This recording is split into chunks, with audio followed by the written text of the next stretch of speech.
Hello दोस्तों, आप सभी कैसे हो। दोस्तों, मैंने लाइव में जैसा कि नोट्स में पढ़ाया था तो उसमें कुछ वीडियो धुंधली आ रही थी, तो मैंने ये फिर से नोट्स आपके लिए बना दिए हैं। देखिए, वीडियो फिर से अपलोड कर रहा हूँ। इसमें बता रहा हूँ कि लेसन 2 अम्ल, क्षार एवं लवण। तो उसमें अम्ल क्या हो गया कि एसिड शब्द लैटिन भाषा से लिया गया है जिसका अर्थ खट्टा होता है। ठीक है, अब ये इसके पॉइंट हैं कि ये स्वाद में खट्टे होते हैं, ये नीले लिटमस पेपर को लाल कर देते हैं, तो ये जलीय विलयन में H+ आयन देते हैं। उसके बाद में हम आगे बढ़ते हैं। देखिए, ये प्रबल अम्ल, इसमें जो है HCl हो गया, H2SO4 हो गया, HNO3 हो गया। दुर्बल अम्ल में CH3, COOH, लैक्टिक अम्ल और ऑक्सैलिक अम्ल होते हैं। शांत अम्ल, जिनमें अम्ल अधिक मात्रा में होता है जबकि जबकि जल अल्प मात्रा में होता है। और तनु अम्ल क्या होता है, जिनमें अम्ल अल्प मात्रा में होता है जबकि जल अधिक मात्रा में होता है। ये आपको समझ में आ गया दोस्तों। उसके बाद हम आगे बढ़ते हैं। दोस्तों देखिए, क्षार क्या है। ये स्वाद में कड़वे होते हैं, ये लाल लिटमस को नीले कर देते हैं और ये जलीय विलयन में OH- आयन देते हैं। प्रबल क्षारक क्या है, NaOH, KOH, CaOH का होल ट्वाइस। और दुर्बल क्षारक क्या होता है, NaOH का होल ट्वाइस नहीं हो, दुर्बल क्षारक में हो जाएगा Na4OH। उसके बाद में क्षार क्या होते हैं, जल में घुलनशील क्षारक को क्षार कहते हैं। उसका उदाहरण NaOH, KOH, MgOH का होल ट्वाइस। उसके बाद में लवण देख लीजिए। लवण अम्ल व क्षारक के परस्पर क्रिया से प्राप्त होता है। उदाहरण में NaCl, KCl। चलिए सूचक के बारे में देख लीजिए। सूचक किसी दिए गए विलयन में अम्ल या क्षारक की उपस्थिति को दर्शाते हैं। इनका रंग एवं गंध अम्लीय क्षारक के माध्यम में बदल जाता है। सूचक के प्रकार, वैसे तो सूचक बहुत से प्रकार के होते हैं परंतु इनके सामान्य लक्षण इस प्रकार हैं। प्राकृतिक सूचक, चलिए इसके बारे में देखते हैं। देखिए, वे सूचक जो प्राकृतिक स्रोतों के प्राप्त होते हैं प्राकृतिक संसूचक कहलाते हैं, जैसे लिटमस, हल्दी, चाइना रोज, लाल गोभी आदि। लिटमस क्या होता है ये भी देखिए। लिटमस विलयन बैंगनी रंग का रंजक होता है जो थैलाफाइटा समूह के लाइकेन के पौधों से निकाला जाता है। लिटमस विलयन जब ना तो अम्लीय होता है ना ही क्षारीय, तो इसका रंग बैंगनी हो जाता है। देख लीजिए, लिटमस पत्र क्या होता है। लिटमस पत्र 2 रंगों का होता है, नीला एवं लाल। अम्ल नीले लिटमस पत्र को लाल कर देता है जबकि वह क्षार लिटमस पत्र को नीला कर देता है। उसके बाद में उदाहरण देखिए, हल्दी का उदाहरण है। हल्दी भी एक अन्य प्रकार का प्राकृतिक सूचक है। यह पीला रंग का होता है। कई बार आपने देखा होगा जब किसी सफ़ेद कपड़ों पर सब्जी का दाग लग जाता है तब इसे साबुन क्षारीय प्राकृतिक से धोते हैं, तो इसमें उस प्रकार का दाग धब्बे को भूरा रंग को लाल कर देता है। इस अम्ल के साथ हल्दी के रंग में कोई परिवर्तन नहीं होता। क्षारक के साथ इसका रंग भूरा लाल हो जाता है।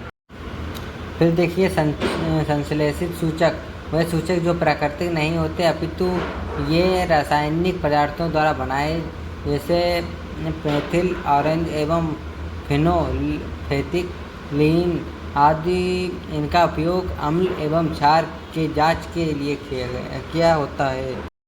इसके बाद में होता है कि गंधीय सूचक। कुछ ऐसे पदार्थ होते हैं जिनमें गंधी अम्लीय या क्षारीय माध्यम में बदल जाती है, जैसे ऐसे पदार्थों को गंधीय सूचक कहते हैं, जैसे वेनिला, प्याज, लौंग आदि।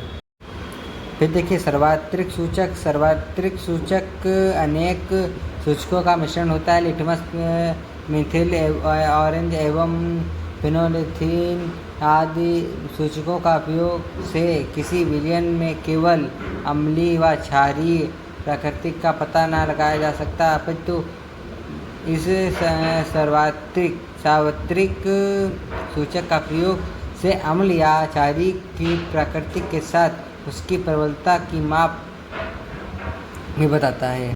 दोस्तों यहाँ देख लीजिए अम्ल एवं क्षार का रासायनिक गुण। धातु की अपक्रिया अम्ल और क्षारक के साथ। तो देखिए अम्ल धातु के साथ जो अपक्रिया कराएगा लवण और हाइड्रोजन बनेगा, जैसे 2HCl प्लस Zn, तो जो अपक्रिया कराएगा ZnHCl प्लस H2 गैस बाहर निकल जाएगी। और क्षारक में क्या होता है, तो देखिए इसमें लिखा है क्षार धातु के साथ जब क्रिया कराएगा तो लवण और हाइड्रोजन गैस बाहर निकलेगी। तो 2NaOH प्लस Zn के साथ जब क्रिया कराएगा तब Na2ZnO2 प्लस H2O गैस बाहर निकलेगी। ठीक है, तो उसके आगे बढ़ते हैं। दोस्तों pH स्केल देख लीजिए। किसी विलयन में उपस्थित H+ आयन की सांद्रता ज्ञात करने के लिए एक स्केल विकसित किया गया जिसे pH स्केल कहते हैं। pH में P है उष्मांश, जो एक जर्मन शब्द है जिसका अर्थ होता है शक्ति। अगर pH 7 उदासीन विलयन हो, pH 7 से कम हो तो अम्लीय है, 7 से ज़्यादा हो तो क्षारीय है। यह स्केल 0 से 14 तक ज्ञात करने के लिए उपयोग किया जाता है। अब दोस्तों देख लीजिए राइट को जा रहा है, इसीलिए इसमें दुर्बल अम्ल जो है ये H+ आयन देगा, और इधर देखिए ये लेफ्ट की ओर जा रहा है जिससे OH- देगा। उसके बाद में देखिए दैनिक जीवन में pH का महत्व। पौधे एवं पशु pH के प्रति संवेदनशील होते हैं। हमारा शरीर 7.0 से 7.8 pH परास के बीच कार्य करता है। वर्षा के जल की pH मान जब 5.6 से कम हो जाती है तो अम्लीय वर्षा कहलाती है। दोस्तों देख लीजिए हमारे पाचन तंत्र का pH। हमारा उदर हाइड्रोक्लोरिक अम्ल HCl उत्पन्न करता है जो भोजन को पचाने में सहायक है। अपच की उपस्थिति में उदर में अधिक मात्रा में अम्ल उत्पन्न करता है, जिससे कारण उदर में दर्द व जलन का अनुभव होता है। इस दर्द से मुक्त होने के लिए एसेटिक जैसे क्षारकों का उपयोग किया जाता है जो अम्ल की अधिक मात्रा को उदासीन करता है, जैसे मिल्क ऑफ मैग्नीशिया। चलिए दोस्तों अब लवणों का pH देख लीजिए। तो लवण में पहला प्रबल प्रबल क्षारक जब अपक्रिया करता है तो उदासीन लवण होता है। जो pH जो 7 के बराबर है वो है NaCl, जो 7 से कम है वो है Na4Cl, और जो 7 से बड़ा है वो है CH3COONA। फिर उसके बाद में सोडियम ऑक्साइड का देख लीजिए। सोडियम ऑक्साइड हो गया, व्यंजक सोड हो गया, बेकिंग सोडा हो गया, धोने का सोडा हो गया, प्लास्टिक का फेर। इसके बारे में हम विधिवत पढ़ते हैं। तो पहली हेडिंग है sodium oxide NaOH। Sodium chloride के जलीय विलयन लवण जल से विद्युत प्रवाहित करने पर यह वियोजित होकर सोडियम ऑक्साइड उत्पन्न करता है। इस प्रक्रिया में क्लोर क्षार प्रक्रिया कहते हैं। अब नीचे डायग्राम देख लीजिए, मैं दिखा रहा हूँ आपको। ये रहा इसका डायग्राम। उसके बाद में मैं आगे बढ़ता हूँ। इसमें देखिए लिखा अपक्रिया लिखी हुई है 2NaCl प्लस 2HO H2O जब गिव्स 2NaOH प्लस Cl2 के साथ और प्लस H2 गैस बनेगी। उसके बाद में हम देखते हैं एनोड पर जो है Cl2 गैस होगी और कैथोड पर H2 गैस होगी। कैथोड के पास NaOH विलयन बनता है। फिर इसमें दिया है उपयोग में H2 जो गैस है ईंधन मार्गारीन, और Cl2 गैस से स्वच्छ जल की शुचिता, और HCl हो गया इस्पात की सफाई औषधियाँ, NaOH हो गए धातु की ग्रीज हटाने के लिए, साबुन कागज़ को बनाने के लिए, Cl2 प्लस NaOH व्यंजक चूर्ण घरेलू व्यंजन वस्त्र व्यंजन के लिए। देखिए व्यंजक चूर्ण क्या होता है। शुष्क बुझे चूने CaOH का होल्टवाइज पर क्लोरीन की क्रिया से व्यंजक चूर्ण का निर्माण होता है। उसके बाद में रिएक्शन देख लीजिए CaOH का होल्टवाइज प्लस Cl2।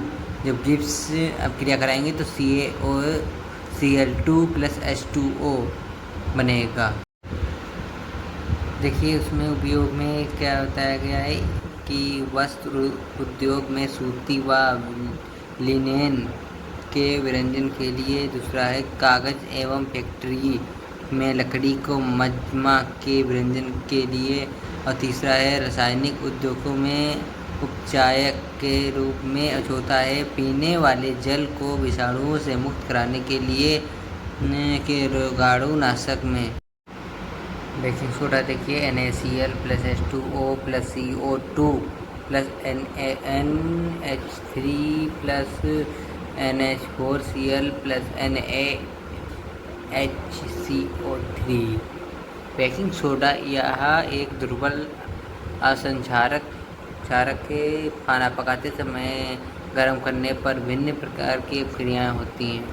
पहली क्रिया NaHCO3 को गर्म करेंगे तो Na2CO3 plus H2O plus CO2। इसमें देखिए उपयोग में बेकिंग पाउडर बनाने के लिए बेकिंग सोडा प्लस टाइटेरिक अम्ल। उसके बाद में यह क्रिया में उत्पन्न CO2 के कारण रोटी एवं केक को खमीर उठ जाता है तथा इसमें यह मुलायम एवं स्पंजी हो जाता है। यह एक एसिड का संघटक है। इसका उपयोग सोडा अम्ल अग्निनाशक में किया जाता है। सोडा धोने का सोडा देखिए सोडियम कार्बोनेट के पुनः क्रिस्टलीय होने का सोडा प्राप्त होता है। यह एक क्षारकीय लवण है। Na2CO3 plus 10H2O plus Na2CO3 plus 10H2O। उपयोग पहला है इसका उपयोग कांच साबुन एवं कागज उद्योग में होता है। B इसका उपयोग बोरेक्स का उत्पादन में होता है। इसका उपयोग घरों की साफ सफाई के लिए होता है। जल की उपस्थिति कठोरता को हटाने के लिए उपयोग होता है। सबसे important plastic of Paris gypsum को 373 केल्विन पर गर्म करने पर यह जल के अणुओं को त्याग कर कैल्शियम सल्फेट हेमीहाइड्रेट अर्ध हाइड्रेट POP बनाता है। यह सफ़ेद चूर्ण है जो जल में मिलाने पर जिप्सम बनाकर ठोस प्रदान करता है। CaSO4 half H2O plus half H2O जो अब क्रिया कराएगा तो उसमें CaSO4 प्लस CaSO4.H2O जिप्सम बनाएगा। ये जिप्सम का फार्मूला है, आप लोग याद करिए, पेपर में ज़रूर आएगा। ये वीडियो यहीं तक है।